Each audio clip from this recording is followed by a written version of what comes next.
Your Excellency, Mr. Abdullah bin Nasser Al Khalifa, Chair, Board of Governance of the IFI. Your Excellency, Ms. Noor Al Malki, Chief Executive Director of the IFI. Your Excellency, Mr. Saleh bin Mohammed Al Nabit, Minister of Development, Planning and Statistics. Excellencies, ladies and gentlemen, I'm very delighted to be here with you today to participate in this very important forum on the impact of changing population dynamics on the Arab family. I would like to thank the Doha International Family Institute for inviting the United Nations Population Fund, UNFPA, to contribute to the discussion today. The seminar is both highly relevant and timely indeed.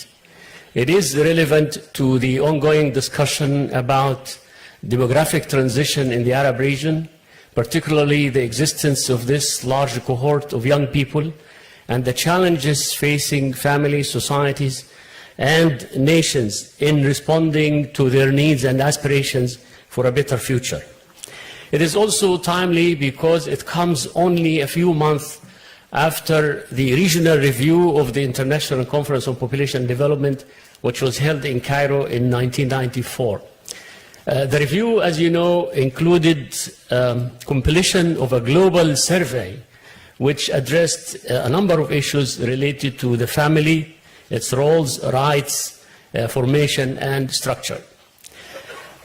Also, the review included in-depth analytical research on a number of topics such as changing family formation, composition, and structure in the Arab region. My statement today is based on this research and based also on a presentation which I shared earlier with the IFI, but because of time constraints, I thought I should give a statement. The presentation is entitled Arab Family in a Rapid Changing Population and Social Settings. Excellencies, ladies and gentlemen, as you are aware, the family continues to be charged with providing security, protection, and welfare to its members, communities, and the society by and large. The ICPD urged governments to develop and adopt policies, laws, and mechanisms to support the family to ensure sustainability, stability, and the well-being of its members. A series of reviews of the ICPD Program of Action in 1999, 2004, 2009, and recently in 2013 indicated that attention given by governments and civil society to family issues and concerns was relatively weak, inadequate, and dispersed. The socio-economic, political, and cultural changes and transformations that have taken place in the Arab societies have impacted the process of family formation, composition, and characteristics, without drastically changing the core functions of the family. These factors impacted the aspirations of young people and their economic potential to initiate a family, as well as their opinion towards establishing their own families. The weak economic ability of young men and women to start a family due to shrinking job opportunities and low wages affects negatively their attitude to form family. Hence, many young people lost attraction to marriage until supporting factors change. By the time the economic situation of young people improves, it may be too late for them to get married. In-depth analysis of the impact of population and social changes on the Arab family requires addressing family initiation, continuity, dissolution, and composition.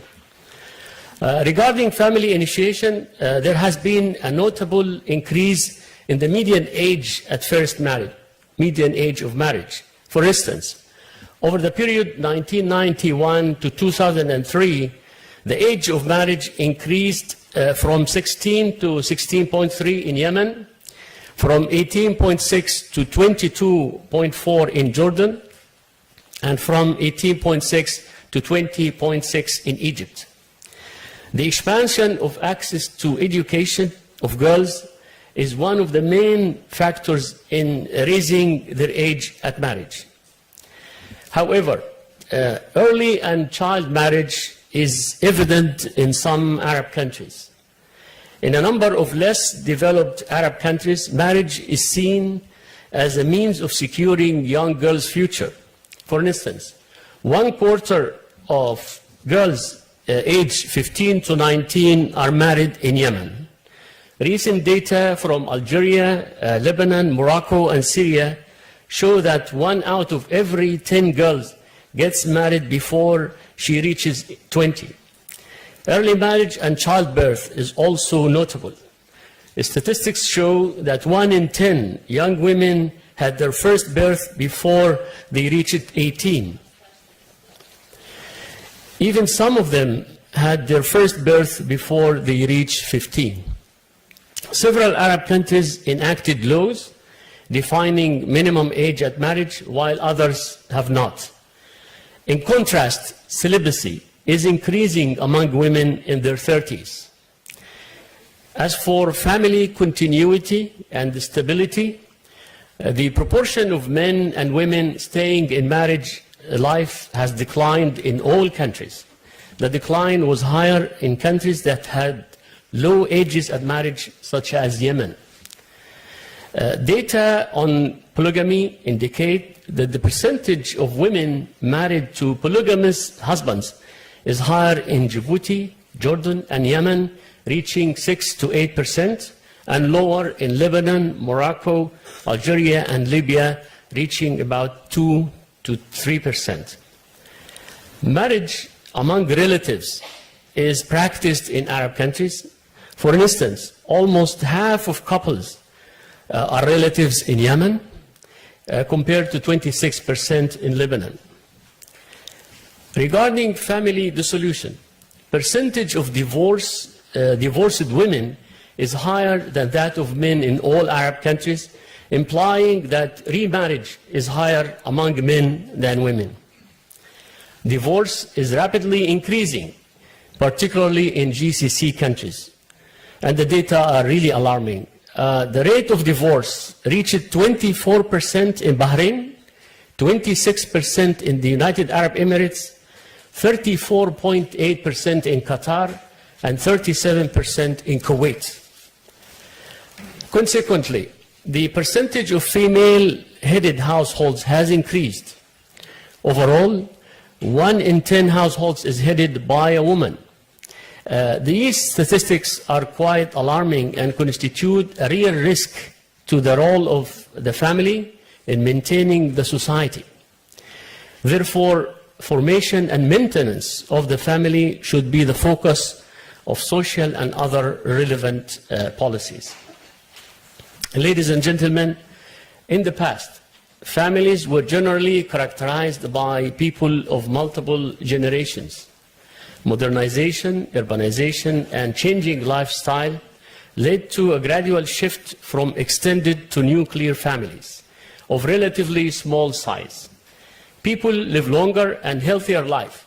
Aging is increasing in most societies, which increases the cost of care of the aged population. Demographic changes will lead to significant challenges for families, especially the role of the family as a common place for people of multiple generations.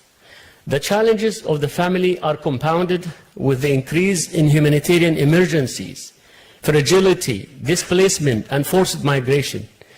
And as you know, because of the Syria crisis, there are 6.5 displaced people within Syria itself, and about 2.2 million refugees, Syrian refugees, in neighboring Arab countries. The 20th anniversary of the family is an opportunity for developing evidence-based and centered policies. Thank you very much for your attention.